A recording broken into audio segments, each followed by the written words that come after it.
Guarantee guarantee guarantee ಇದು guarantee news ಸುದ್ದಿ ಖಚಿತ ನ್ಯಾಯ ನಿಶ್ಚಿತ. ಬೆಳಗಾವಿ ಅಧಿವೇಶನ ಪ್ರಾರಂಭವಾಗಿದೆ. ಇಂದು ಎರಡನೇ ದಿನದ ಅಧಿವೇಶನ ಶುರುವಾಗಿರುವಂತದ್ದು. ಈ ಒಂದು ಅಧಿವೇಶನ ಅಂದ್ರೆ ಎರಡನೇ ದಿನದ ಅಧಿವೇಶನದಲ್ಲಿ ರಾಜ್ಯ ಬಿಜೆಪಿ ರೈತರ ಜೊತೆ ಹೋರಾಟವನ್ನ ಕೂಡ ಮಾಡಿದೆ. ಪ್ರತಿಭಟನೆಯನ್ನ ಮಾಡಿ ಸಾಕಷ್ಟು ಕಾವನ್ನ ಏರಿಸಿರುವಂಥದ್ದು. ಹೌದು, ಇವತ್ತಿನ ಅಧಿವೇಶನ ಎರಡನೇ ದಿನದ ಅಧಿವೇಶನ ಸಾಕಷ್ಟು ಕಾವೇರಿದೆ. ಆದ್ರೆ ಸರ್ಕಾರವನ್ನ ತರಾಟೆಗೆ ತೆಗೆದುಕೊಳ್ಬೇಕಾಗಿದ್ದಂತಹ ವಿಪಕ್ಷದಲ್ಲೇ ಇದೀಗ ಸಾಕಷ್ಟು ಗೊಂದಲಗಳು ಶುರುವಾಗಿರುವಂಥದ್ದು. ಹೌದು, ರಾಜ್ಯ ಬಿಜೆಪಿಯ ಬಣಬಡಿದಾಟ ಇದೀಗ ಬೆಳಗಾವಿ ಅಧಿವೇಶನದಲ್ಲೂ ಕೂಡ ಎದ್ದು ಕಾಣ್ತಾ ಇದೆ. ಹೌದು, ಈಗಾಗಲೇ ಅಂದ್ರೆ ಸಾಕಷ್ಟು ಬಾರಿ ಅಧಿವೇಶನ ನಡೆದಾಗ್ಲೂ ಕೂಡ ಕಳೆದ ಅಧಿವೇಶನದಲ್ಲಿ ಬಿಜೆಪಿ ಹಾಗೂ ಜೆಡಿಎಸ್ ನಡುವೆ ಮೈತ್ರಿ ಒಗ್ಗಟ್ಟಿಲ್ಲ, ಮೈತ್ರಿ ಯಾಕೋ ವರ್ಕೌಟ್ ಆಗ್ತಾ ಇಲ್ಲ, ಮೈತ್ರಿ ಉಳಿಯುತ್ತಾ ಇಲ್ವೋ ಅನ್ನುವಂತಹ ಅನುಮಾನಗಳು ವ್ಯಕ್ತವಾಗ್ತಾ ಇತ್ತು.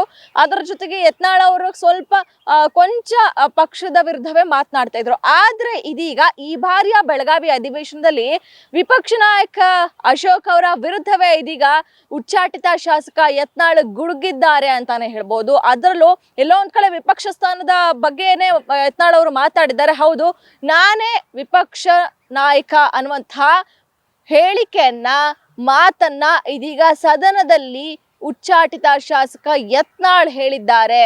ಒಂಥರ ಅಶೋಕ್ಗೆ ಟಾಂಗ್ ಕೊಟ್ಟಿದ್ದಾರೆ ಅಂತ ಹೇಳ್ಬೋದು.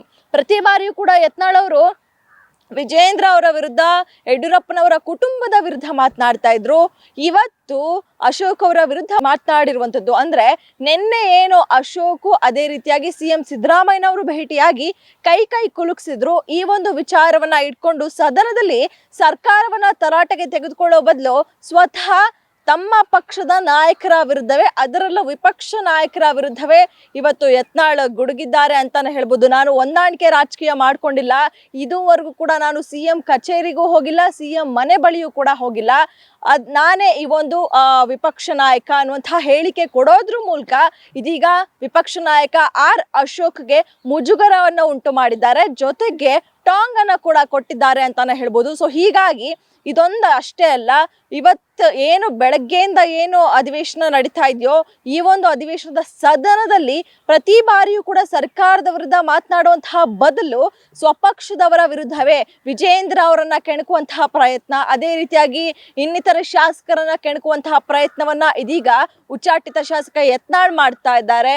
ಮತ್ತೊಮ್ಮೆ ಅಶೋಕ್ ಅವ್ರಿಗೆ, ಅದೇ ರೀತಿಯಾಗಿ ಬಿಜೆಪಿ ನಾಯಕರಿಗೆ ಇದೀಗ ಯತ್ನಾಳ್ ಬಹು ದೊಡ್ಡ ತಲೆನೋವಾಗಿ ಕಾಣಿಸ್ತಾ ಇದ್ದಾರೆ. ಸೊ ಹೀಗೆ ಆದ್ರೆ ಸರಿ ಹೋಗಲ್ಲ ಅನ್ನುವಂಥದ್ದು. ಯಾಕಂದ್ರೆ ಈಗಾಗಲೇ ಕಾಂಗ್ರೆಸ್ ನಾಯಕರು ಕೂಡ ಏನ್ರಪ್ಪ ನಮ್ಮ ವಿರುದ್ಧ ನೀವು ಮಾತನಾಡೋ ಬದಲು ನೀವೇ ಕಚ್ಚಾಡ್ತಿದ್ದೀರಲ್ಲ ಅನ್ನುವಂತಹ ವಿಚಾರವನ್ನ ಕೂಡ ತೆಗೆದಿದ್ದಾರೆ. ಇದರ ಜೊತೆಗೆ ಉತ್ತರ ಕರ್ನಾಟಕದ ಬಗ್ಗೆ ಚರ್ಚೆ ಮಾಡೋಣ ಅಂತ ಬಾಯಿ ಬಡಿತಾ ಇದ್ರಿ, ಆದ್ರೆ ಇದೀಗ ನಿಮ್ಮವ್ರ ಬಗ್ಗೆನೇ ನೀವು ಮಾತಾಡೋದ್ರಲ್ಲಿ ಹೆಚ್ಚಾಯ್ತು ಅನ್ನುವಂತಹ ವಿಚಾರವನ್ನ ಇದೀಗ ಸಚಿವ ಕೃಷ್ಣ ಬೈರೇಗೌಡರು ಸೇರಿದಂತೆ ಅನೇಕ ಸಚಿವರು ಇದೀಗ ಬಿಜೆಪಿ ನಾಯಕರ ಕಾಲೆಳೆದಿದ್ದಾರೆ ಇಂದಿನ ಸದನದಲ್ಲಿ. ಸೊ ಹೀಗಾಗಿ ಎಲ್ಲೋ ಒಂದ್ ಕಡೆ ವಿಪಕ್ಷ ಬಿಜೆಪಿಗೆ ಸಾಕಷ್ಟು ಮುಜುಗರ ಆಗಿರುವಂತದ್ದು. ಎಲ್ಲೊಂದ್ ಕಡೆ ಕಾಂಗ್ರೆಸ್ ನಾಯಕರನ್ನ ಇಕ್ಕಟ್ಟಿಗೆ ಸಿಲುಕಿಸಬೇಕು ಅಂತ ಸಾಕಷ್ಟು ತಯಾರಿಯನ್ನ ನಡೆಸ್ಕೊಂಡಿದ್ದಂತಹ ಬಿಜೆಪಿಗೆ ಇದೀಗ ಯತ್ನಾಳ್ ಅವರ ನಡವಳಿಕೆ, ಯತ್ನಾಳ್ ಅವರ ಹೇಳಿಕೆ, ಯತ್ನಾಳ್ ಅವರ ಮಾತುಗಳು ಇದೀಗ ಬಿಜೆಪಿಗೆ ಸಾಕಷ್ಟು ಮುಜುಗರ ಆಗ್ತಾ ಇರುವಂತದ್ದು. ಬಿಜೆಪಿ ನಾಯಕರನ್ನೇ ಇದೀಗ ಇಕ್ಕಟ್ಟಿಗೆ ಸಿಲುಕಿಸುವಂತಾಗಿದೆ ಯತ್ನಾಳ್ ಅವರಿಂದ. ಸೊ ಹೀಗಾಗಿ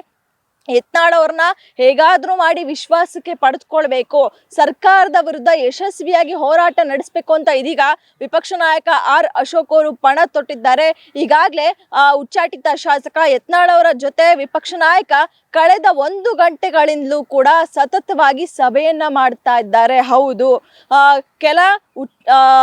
ಉತ್ತರ ಕರ್ನಾಟಕ ಭಾಗದ ಶಾಸಕರನ್ನ ಕೂರಿಸ್ಕೊಂಡು, ಜೊತೆಗೆ ಉಚ್ಚಾಟಿತ ಶಾಸಕ ಯತ್ನಾಳ್ ಅವ್ರನ್ನ ಕೂರಿಸ್ಕೊಂಡು, ನೋಡಪ್ಪ ಸರ್ಕಾರದ ವಿರುದ್ಧ ನಾವು ಮಾತನಾಡಬೇಕು, ಅದೇ ರೀತಿಯಾಗಿ ರೈತರ ಸಮಸ್ಯೆ, ಅದರಲ್ಲೂ ಉತ್ತರ ಕರ್ನಾಟಕ ಭಾಗದ ರೈತರ ಸಮಸ್ಯೆ ಸಾಕಷ್ಟು ಹೆಚ್ಚಾಗಿದೆ.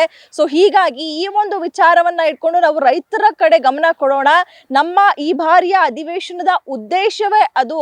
ಸೊ ಹೀಗಾಗಿ ನಾವು ಉತ್ತರ ಕರ್ನಾಟಕ ಭಾಗದ ಸಮಸ್ಯೆಗಳ ಬಗ್ಗೆ ಗಮನ ಹರಿಸೋಣ, ಕಚ್ಚಾಟ ಏನಿದ್ರು ಇದರಿಂದ ಆಚೆ ಇಟ್ಕೊಳ್ಳೋಣ ಅನ್ನುವಂತಹ ವಿಚಾರವನ್ನ ವಿಚಾರವನ್ನ ಇದೀಗ ವಿಪಕ್ಷ ನಾಯಕ ಆರ್ ಅಶೋಕ್ ಅವರು ಸತತ 2 ಗಂಟೆ 1 ಗಂಟೆಯಿಂದಲೂ ಕೂಡ ಯತ್ನಾಳ್ ಅವರ ಜೊತೆ ಸಭೆಯಲ್ಲಿ ಚರ್ಚೆ ಮಾಡ್ತಿದ್ದಾರಂತೆ. ಇದರ ಜೊತೆಗೆ ಸಾಕಷ್ಟು ಅಸ್ತ್ರಗಳು, ಪ್ರಮುಖ ಅಸ್ತ್ರ ಅಂತ ಅಂದ್ರೆ ನಿನ್ನೆಯಿಂದಲೇ ಶುರುವಾಗಿದೆ ನಾಯಕತ್ವ ಬದಲಾವಣೆ ವಿಚಾರ. ಏನೋ ಬ್ರೇಕ್ಫಾಸ್ಟ್ ಮೀಟಿಂಗ್ ಮಾಡಿಕೊಂಡು ಸಿಎಂ ಡಿಸಿಎಂ ಸ್ವಲ್ಪ ಒಂದು ಕದನ ವಿರಾಮ ಅಂದ್ಕೊಂಡು ಅಧಿವೇಶನಕ್ಕೆ ಹೋಗಿದ್ರು. ಆ ಒಂದು ಅಧಿವೇಶನದ ಮೊದಲ ದಿನವೇ ಸಿಎಂ ಪುತ್ರ ಯತೀಂದ್ರ ಸಿದ್ದರಾಮಯ್ಯ ಅವರು ನಾಯಕತ್ವ ಬದಲಾವಣೆ ವಿಚಾರವಾಗಿ ಮಾತಾಡಿದ್ರು. ಅಂದ್ರೆ ಸಿದ್ದರಾಮಯ್ಯ ಅವರೇ ಪೂರ್ಣಾವಧಿ ಸಿಎಂ ಆಗಿ ಮುಂದುವರಿತಾರೆ ಅಂತ ಹೇಳಿದ್ರು. ಈ ಒಂದು ಹೇಳಿಕೆ ಸಾಕಷ್ಟು ಕಾವನ್ನ ಪಡ್ಕೊಂಡಿತ್ತು. ಈ ಒಂದು ಹೇಳಿಕೆ ಸಾಕಷ್ಟು ವಿವಾದವನ್ನ ಮೂಡಿಸಿತ್ತು. ಆದ್ರೆ ಇದನ್ನೇ ಅಸ್ತ್ರವನ್ನಾಗಿಸ್ಕೊಂಡು ಇವತ್ತು ಬೆಳಗ್ಗೆ ಶಾಸಕ ಸುನಿಲ್ ಕುಮಾರ್ ಅವರು ಕಾಂಗ್ರೆಸ್ ನಾಯಕರಿಗೆ ಟಕ್ಕರ್ ಕೊಟ್ಟಿದ್ರು. ಅಂದ್ರೆ ಬೆಟ್ಟಿಂಗ್ ನಡೀತಾ ಇದೆಯಂತೆ ಸಿಎಂ ಬದಲಾವಣೆ ವಿಚಾರವಾಗಿ, ಯಾರು ಸಿಎಂ ಅನ್ನುವಂತಹ ವಿಚಾರವನ್ನ ಇಟ್ಕೊಂಡು ಬೆಟ್ಟಿಂಗ್ ಆಗ್ತಿದ್ಯಂತೆ ಅನ್ನುವಂತಹ ಹೇಳಿಕೆಯನ್ನ ಕೊಡೋದ್ರ ಮೂಲಕ, ಮಾತನ್ನ ಆಡೋದ್ರ ಮೂಲಕ ಸಿಎಂ ಹಾಗೂ ಡಿಸಿಎಂ ಅದೇ ರೀತಿಯಾಗಿ ಸಚಿವರನ್ನ ಕಾಲೆಳೆಯುವಂತಹ ಕೆಲಸವನ್ನ ಸುನಿಲ್ ಕುಮಾರ್ ಮಾಡಿದ್ರು. ಇವತ್ತಿನ ದಿನವೆಲ್ಲ ಅದೇ ನಡೀತು. ಇದರ ಜೊತೆಗೆ ರೈತರ ಪರವಾಗಿದ ಹೋರಾಟ ಆಗಿರ್ಬೋದು, ಅದೇ ರೀತಿಯಾಗಿ ರೈತರ ವಿಚಾರವೂ ಕೂಡ ಚರ್ಚೆ ಆಗುತ್ತೆ ಅಂತ ಸಾಕಷ್ಟು ಕುತೂಹಲ ಮೂಡಿಸಿತ್ತು. ಆದ್ರೆ ಇದೀಗ ಯತ್ನಾಳ್ ಅವರ ಈ ಒಂದು ಅಂದ್ರೆ ತಮ್ಮ ಪಕ್ಷದವರನ್ನೇ ಕೆಣಕುವಂತಹ ಯತ್ನಾಳ್ ಅವರಿಂದ ಈಗ ಈ ಒಂದು ಸದನ ಬೇರೆ ಎತ್ತನೆ ಮುಖ ಮಾಡಿರುವಂಥದ್ದು. ಸೊ ಹೀಗಾಗಿ ಅಂದ್ರೆ ಸರ್ಕಾರವನ್ನ ಮುಜುಗರ ಮಾಡೋದ್ರ ಬದಲು ವಿಪಕ್ಷವೇ ಇದೀಗ ಸರ್ಕಾರದ ಎದುರು ಮುಜುಗರಕ್ಕೆ ಒಳಗಾಗಿದೆ ಅಂತ ಹೇಳ್ಬೋದು. ಸೊ ಹೀಗಾಗಿ ವಿಪಕ್ಷ ನಾಯಕ ಆರ್ ಅಶೋಕ್ ಅವರು ಸತತ 2 ಗಂಟೆಯಿಂದಲೂ ಕೂಡ ನಡೆಸ್ತಾ ಇರುವಂತಹ ಅಂದ್ರೆ ಯತ್ನಾಳ್ ಅವರ ಜೊತೆ ನಡೆಸ್ತಾ ಇರುವಂತಹ ಸಭೆ ಯಶಸ್ವಿ ಆಗುತ್ತಾ? ವಿಪಕ್ಷ ನಾಯಕರ ವಿರುದ್ಧವೇ ಗುಡುಗಿದ್ದಂತಹ ಯತ್ನಾಳು ಇದೀಗ ವಿಪಕ್ಷ ನಾಯಕ ಅಶೋಕ್ ಅವರ ಮಾತಿಗೆ ಮಣೆ ಹಾಕ್ತಾರ ಅನ್ನುವಂಥದ್ದು ಸಾಕಷ್ಟು ಕುತೂಹಲ ಮೂಡಿಸ್ತಾ ಇರುವಂಥದ್ದು. ಸೊ ಹೀಗಾಗಿ ವಿಪಕ್ಷ ನಾಯಕ ಅಶೋಕ್ ಅದೇ ರೀತಿಯಾಗಿ ಯತ್ನಾಳ್ ನಡೆಸ್ತಾ ಇರುವಂತಹ ಸಭೆ ಯಶಸ್ವಿ ಆಗುತ್ತಾ? ಯತ್ನಾಳ್ ಅವರು ವಿಪಕ್ಷ ನಾಯಕ ಅಶೋಕ್ ಅವರ ಮಾತಿಗೆ ಬೆಲೆ ಕೊಟ್ಟು ಸರ್ಕಾರವನ್ನ ಕಟ್ಟಿ ಹಾಕುವಂತಹ ಕೆಲಸಕ್ಕೆ ಬಿಜೆಪಿ ನಾಯಕರ ಜೊತೆ ಕೈ ಜೋಡಿಸ್ತಾರ ಅಂತ ಕೂಡ ಕಾದು ನೋಡ್ಬೇಕಾಗಿದೆ. ಕ್ಯಾಮ್ರಾ ಪರ್ಸನ್ ಚಂದ್ರು ಜೊತೆ ಕವನ Shivanna, guarantee news, Bengaluru. Guarantee news, ಸುದ್ದಿ ಖಚಿತ, ನ್ಯಾಯ ನಿಶ್ಚಿತ.